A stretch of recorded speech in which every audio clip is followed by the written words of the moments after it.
श्री शिवाय नमस्तुभ्यम, हर हर महादेव, जय महाकाल, जय माता रानी। कैसे हैं आप सभी लोग? देखिए, आप सभी को पता है चैत्र नवरात्रि के बहुत प्यारे से और पावन से दिन चल रहे हैं और कल है इस चैत्र नवरात्रि का सबसे बड़ा दिन, गणगौर तीज का दिन। और ये गणगौर तीज का दिन कितना बड़ा महत्व रखता है ये तो सभी लोग जानते हैं जो भी पूज्य गुरु जी की कथा को सुनते हैं। इस दिन जो भी गणगौर माई का और ईश्वर भगवान जी का पूरे सच्चे मन से व्रत करके, पालन करके, पूजन विधि कर देता है ना, वो नारी सदैव जीवन भर अखंड सौभाग्यवती होती है। साथ ही साथ पूज्य गुरु जी ने बताया कि आपको गणगौर का पूजन किस तरीके से करना चाहिए। ऐसा कौन सा विशेष उपाय है जिसके कर्म मात्र से आपके 7 जन्म के सारे कष्ट खत्म हो जाते हैं। पूज्य गुरु जी की कथा से सुन करके और समझ करके पूरे उपाय को बड़े ही विस्तार से बताऊंगा। परंतु उससे पहले आप सबसे छोटी सी प्रार्थना कि जो लोग पहली बार आए हैं चैनल को सब्सक्राइब जरूर कीजिएगा और वीडियो को लाइक करके देव और देव महादेव जी का कोई सा भी प्यारा नाम कमेंट बॉक्स में लिखना मत भूलिएगा। साथ ही साथ माता रानी की जय जरूर लिखिएगा। देखिए, पूज्य गुरु जी हमेशा कहते हैं कि अगर आप किसी भी माता रानी का पूजन कर रहे हैं ना, तो तब तक आपका पूजन अधूरा है जब तक कि आप महादेव जी को भोग ना लगा दे, क्योंकि माता के पूजन से पहले महादेव जी का पूजन होना निश्चित है, तभी जाकर के आपको उस पूजा का संपूर्ण फल प्रदान होता है। तो गणगौर पूजा के दिन भी आपको ऐसा ही करना है। किस तरीके से करना है सब कुछ बताऊंगा, ध्यान से सुनते चले जाना, समझने की कोशिश करना। ये जो गणगौर पूजन का दिन है, पूज्य गुरु जी ने कहा इसे या तो सुहागिन महिलाएं भी कर सकती हैं और जो कुंवारी है वो भी अच्छा पति पाने के लिए, अच्छा वर पाने के लिए इस वाले व्रत को कर सकती हैं, पूजन कर सकती हैं, कोई दिक्कत नहीं है।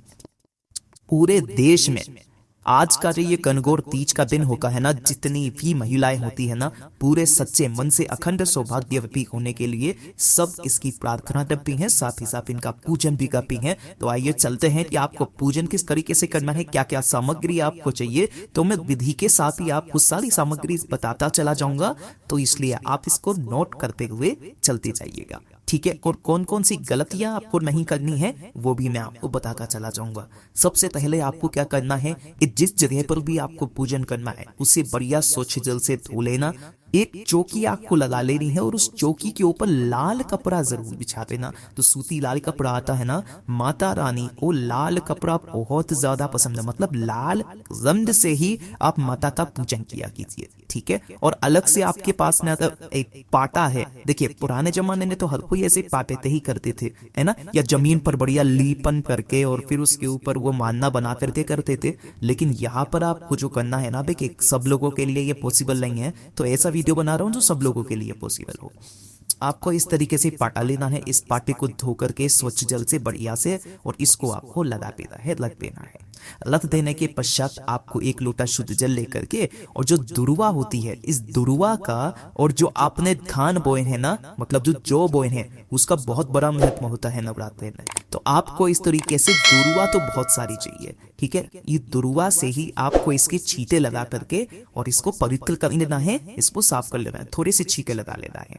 छींटे लगा करके इसे आप अपने यथाई स्थान पर रखना और जिसे भी आपको दुर्वा मिले, जितनी दुर्वा मिले ना, आप उतनी दुर्वा ले ले। साथ ही साथ जो आपने धान बोए हैं, जो बोए हैं ना, थोड़े से वो भी ले ले। इसका बहुत बड़ा महत्व होता है। तो इसका आसन आपको कहां पर लगाना है? पाटे के ऊपर लगाना है, कुछ इस तरीके से धीरे धीरे करके चले जाना। पूज्य गुरु जी ने कहा है कि इस पूरी पूजा को आपको पूरे के पूरे शीतल मन से करना है, एकदम ठंडा। ऐसा नहीं जल्दीबाजी में आप करो, आपको पूजा का फल कभी नहीं मिलेगा, ठीक है ना। इस चीज का ध्यान रखना। इस तरीके से आसन लगाना। और अगर आपने अपने घर पर मिट्टी से, या फिर बहुत सारे लोग होते हैं मार्केट से ले आते हैं, बहुत सारे लोग होते हैं मिट्टी से ले आते हैं, हमारे घरों में तो ये 4-5 दिन पहले ही बना लिया जाता है, फिर उनसे कलर करते इस तरीके से गणगौर माई और ईश्वर जी को बना लिया जाता है, ठीक है ना। तो अगर आप चाहो तो आप इस तरीके से मिट्टी के भी आप बना करके, और आपको इन्हें भी क्या कर देना है, उसी जगह पर स्थापित कर देना है जिस जगह पर आपने धान बोया है, मतलब इसी जगह पर आपने दुर्वा आसन के तौर पर लगाई है। इस इतना करने के पश्चात आपको गणगौर माई को लाल चुनरी, अगर छोटी सी हो तो आपको यहाँ पर लाल चुनरी इनको समर्पित करनी है। और साथ ही साथ जो ईश्वर जी हैं, ईश्वर जी को आपको कोई सा भी सफेद रंग का कपड़ा, आप यहाँ पर ध्यान से देख सकते हो, वो करना है, ठीक है। सफेद रंग का कपड़ा करने के पश्चात अगर आपके पास में सफेद रंग का कपड़ा ना हो तो आप तलावा भी ले सकते हैं, तलावा भी समर्पित कर सकते हैं। और कोई सा भी पूजन तब तक अधूरा है जब तक वहां पर गणेश जी ना हो, है ना। तो आपको क्या करना है, थोड़े से गेहूं के दाने कुछ भी इस इतवी लेना है और यहाँ पर आपको गणेश जी को भी विराजमान करना है अपनी इसी पूजा में। गणेश जी को विराजमान करने के लिए या तो आप कोई सी भी एक सुपारी ले ले और सुपारी पर आप कलावा लपेट दे, है ना। उसे ही आप गणेश जी को मान करके यहाँ पर स्थापित कर दें। और अगर आपके पास न गणेश जी की छोटी मूर्ति है, कोई तस्वीर है, तो आप उसे भी आप यहाँ पर रख सकते हो। ठीक है, गणेश जी का पूजन होना बहुत ज्यादा जरूरी है किसी भी पूजा के अंदर, वरना आपकी पूजा अधूरी रहती है। ठीक है, उसके पश्चात आपको एक कलश लेना है। ध्यान रखना जो भी आप कलश लो ना, उसके मुख पर इस तरीके से यहाँ पर, मैं यहाँ पर दिखाने की कोशिश कर रहा हूं, तनहावा जरूर बांधना। ठीक है ना। तो आपने ये कलावा बांध लिया, इसके अंदर थोड़ा सा आपको जल ले लेना है और इस जल को लेकर के आपको क्या करना है, सभी जगह पर छींट देना है, सभी के ऊपर थोड़ा थोड़ा सा छींट देना है, पूजन कर देना है। अब आती है बात दातुम कराने की। जो दातुम कराया जाता है ना, वो सबसे ज्यादा महत्वपूर्ण भाग होता है इस पूरी की पूरी पूजा का। तो दातुम करने के लिए आपको क्या करना है, फिर 16 तार की दातुम बनानी है ना। 16 तार की दातुम कैसे, जैसे कि आपकी जो ये दुर्वा होती है ना, इस तरीके से। तो आपको ये जैसे कि ये वाली एक पट्टी ये हो गई, दूसरी पट्टी ये हो गई, है ना। मैं आपको लाल कलर से बता देता हूं ताकि आपको इजीली समझ में आए। आपको इस तरीके से ये तोड़नी है ना। एक ये तोड़ ली, दूसरी ये तोड़ ली, तीसरी ये तोड़ ली, इस तरीके से 16 तोड़नी है। उन सभी को एक दुर्वा से अलग से बांध देना है।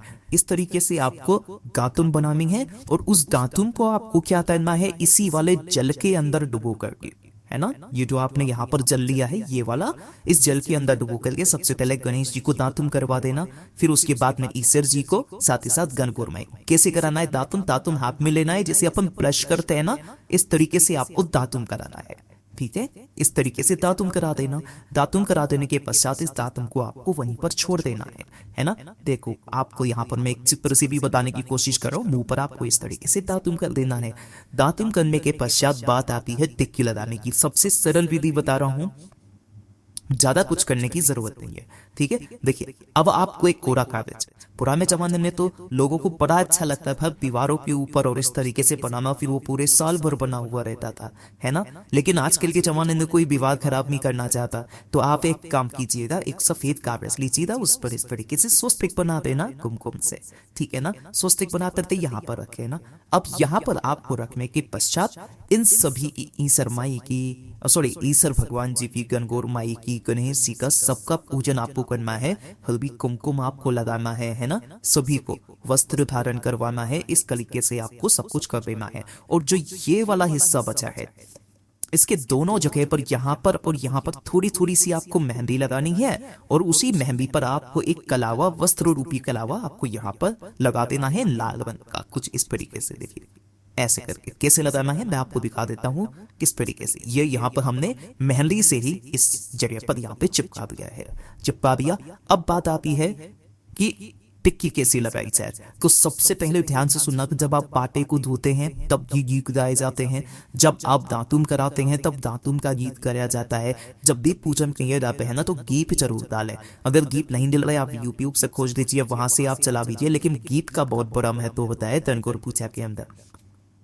ठीक है, अब आपको यहाँ पर टिक्की लगानी है। टिक्की किस किस चीज की लगेगी ये चीज ध्यान रखना। सबसे पहले लगती है कुमकुम की, ठीक है। दूसरे नंबर पर लगती है किसकी, अपनी काजे की, है ना। या फिर दूसरे नंबर पर आप मेहंदी की लगा दें और तीसरे नंबर पर आप काजे की लगा दें।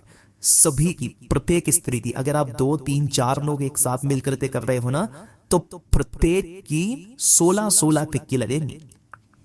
यानी कि एक, जैसे एक महिला है तो ये 16 टिक्की कुमकुम की, 16 टिक्की मेहंदी की, 16 टिक्की काजल की। दूसरी स्त्री होगी तो वो भी 16 टिक्की मेहंदी की अपने नाम की, 16 टिक्की कुमकुम की, 16 टिक्की काजल की, इस तरीके से लगानी है। तो जैसे कि मैं यहाँ पर एक जने के पूजन के हिसाब से बता देता हूँ, तो आपको सबसे पहले यहाँ कुमकुम की 16 टिक्की अपने नाम की लगानी है, फिर मेहंदी की टिक्की लगानी है, फिर काजल की टिक्की लगानी है। इस तरीके का काजल मिल जाए कोई दिक्कत नहीं है। आपको ये सारी सामग्री चाहिए, सामग्री के साथ ही ना सारी चीजें बताता चला जा रहा हूँ। टिक्की लगा दी, टिक्की लगा देने के पश्चात अब बात आती है सुहाग जल बनानी, है ना। सुहाग के जल के लिए आप क्या कीजिए, अलग से पात्र ले लें और इस तरीके से पात्र लेकर के इस पात्र में आपको डालना होगा सबसे पहले कच्चा दूध, हो सके तो गाय माता का ले लीजिएगा, ठीक है। और इसी के अंदर आपको डालना होगा फिर थोड़ा सा जल, ठीक, ये दोनों चीजें कर ली। अब इसके अंदर 5 चीजें डाली जाती है, वो चीज ध्यान से सुनिएगा।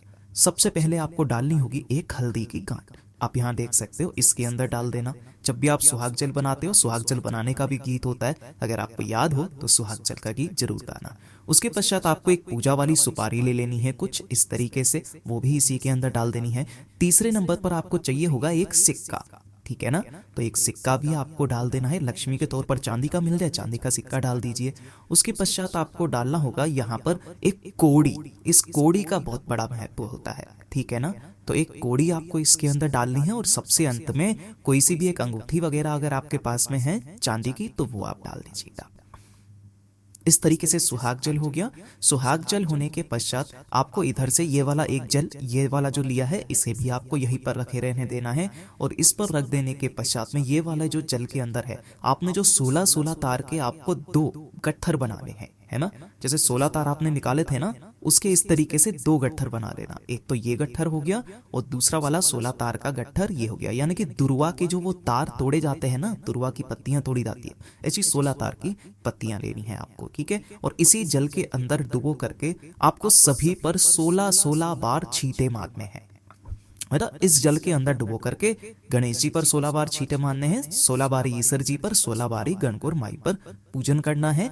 और इस तरीके से छींटे मारने के पश्चात आपको अब बात आ जाती है भोग लगाने की, ठीक है ना। तो देखिए ध्यान से, भोग किस तरीके से लगाएंगे। आपके घर में जो भी आटे की चीज है ना, उसी आटे की चीज से बनी हुई का, चाहे तो आप सीरा हलवा आपने बना लिया है, पूड़ी बना ली है, गुलगुले आप बना लीजिए। और अगर कोई स्त्री है या कोई बहन है जिसकी नई नई शादी हुई है, उसकी पहली बार ही गणगौर है, तो गुणे भी बनाए जाते हैं, अगर आपको पता हो तो। वैसे तो आप हर पूजा में गुणे ले लीजिए, लेकिन उसको बनाना बहुत ज्यादा जरूरी है जिसकी पहली बार वो गणगौर पूज रही होती है। तो उनको 16 गुणे जो होते हैं ना आटे के बने हुए, उससे आपको गुणे भी बनाने हैं, ठीक है ना। तो उनका भी पूजन और उनका भी आपको क्या करना है, भोग लगा देना है ना। इस तरीके से आपको सबको भोग लगा देना है, थोड़ा थोड़ा सा, ठीक है। उसके बाद जल पिलाना चाहो तो जल के छींटे आप उसको मार देना। अब बात आ जाती है कहानी सुनने की। कहानी सुनने के लिए आपको अपने हाथ में 16 दाने किसके लेने हैं, गेहूं के, और इन्हें ढक करके आपको कहानी पढ़नी है, कहानी सुननी है। कहानी सुनने के पश्चात ये जो गेहूं के दाने हैं, थोड़े से ईश्वर जी को, थोड़े से के गणगौर माई को, और बाकी के जो गेहूं के दाने हैं उसे आपको इस कलश के अंदर ही डाल देना है, ठीक है ना। डाल दोगे। अब ये वाला जो कलश है ना, इसे आपको सूर्य भगवान जी को अर्घ देना है, ठीक है। इस वाले जल का सूर्य भगवान जी को अर्घ देना है। अर्घ देने के पश्चात अब बात आती है कि इस सुहाग जल का क्या करें, ठीक है ना। तो आपको क्या करना है, इसी सुहाग जल से आपको यहाँ पर छींटे मारने हैं, ठीक है। जो आपने यहां से 16 बार छींटे मारे थे ना, वही 16 बार छींटे आपको इस वाले जल से भी आपको मारने हैं, सुहाग जल से, ठीक है ना। सुहाग जल से छींटे मारने के पश्चात आपने जो भी यहाँ पर इसके अंदर चीजें डाली थी, उन सभी चीजों को आप निकाल सकते हो। उन्हें आपको इसी पूजन पाठ वाली पाटे पर आपको रख देना है। और ये वाला जो जल है, इस वाले जल को ले जा करके अपने घर की छत पर कहीं पर भी इस तरीके से गोल गोल घुमा करके आपको कहीं पर भी सींच देना है। पेड़ पौधों में सींच दीजिए या सूर्य भगवान जी को भी आप अर्घ दे सकते हैं। अब काफी सारे लोग पूछेंगे कि भैया आपने दीपक तो जलाया नहीं है। देखियो, काफी सारी पूजाएं ऐसी होती है काफी सारे लोगों के लिए कि वो दीपक लगाते नहीं है ना। लेकिन अगर आप दीपक लगाते हैं तो बहुत ज्यादा शुभ माना जाता है। आप चाहो तो अपनी पूजा में दीपक भी लगा सकते हो। दीपक लगाने का क्रम कब रहेगा, शुरुआत में ही, है ना। सबसे पहले आप दीपक लगाएंगे, उसके बाद में सारी पूजन स्टार्ट करेंगे। दीपक लगाने के लिए थोड़े से गेहूं के दाने यहीं पर रखना पाटे पर, और यहाँ पर आपको दीपक लगा देना है कुछ इस तरीके से, ठीक है ना। आप चाहो तो गोल बत्ती का, चाहो लंबी बत्ती का, ठीक है, आप लगा सकते हो। दीपक लगा करके भी आपको पूजन ही करना है। साथ ही साथ पूज्य गुरुजी ने यह भी बात बताया कि ये तो होगी पूरी की पूरी पूजा, इस तरीके से आपकी पूजा संपन्न होती है। लेकिन जो भी स्त्रियां, माताएं, बहनें पूजन करती है ना, उन्हें इस दिन बिना नमक का भोजन, बिना नमक का फलहार करना चाहिए, ये चीज ध्यान रखना। और जब भी आप मंदिर में या माता को कभी भी भोग लगाएं तो थोड़ा सा प्रसाद भैरव बाबा के नाम का अलग से लगाना, तभी जाकर के आपको इसका संपूर्ण फल प्राप्त होता है। ये दूसरी जानकारी थी। तीसरी और चीज बताई थी पूज्य गुरुजी ने कि 7 जन्म के कष्ट दूर हो जाते हैं अगर कोई स्त्री चैत्र नवरात्रों का तीसरा दिन, गणगौर तीज के दिन तुला दान कर दी है ना। अब ये तुला दान का कितना बड़ा महत्व होता है ये तो मैं आपको अगले वीडियो में बताऊंगा, क्योंकि वीडियो बहुत ज्यादा लंबी हो जाएगी। तो मैं इसका अलग से सेपरेट करके 8 चीजों का जो दान होता है वो मैं आपको बताने वाला हूं अगले वीडियो में। तो जैसा पूज्य गुरुजी ने बताया वैसा आसान भाषा में आपको बताने का संपूर्ण प्रयास किया। वीडियो पसंद आया हो तो लाइक जरूर करना, साथ ही साथ चैनल को सब्सक्राइब जरूर कीजिएगा। मैं आपसे मिलता हूं अगले वीडियो में, तब तक के लिए ओम नमः शिवाय, जय महाकाल, जय शिव शंकर, श्री शिवाय नमस्तुभ्यम, जय मैया रानी।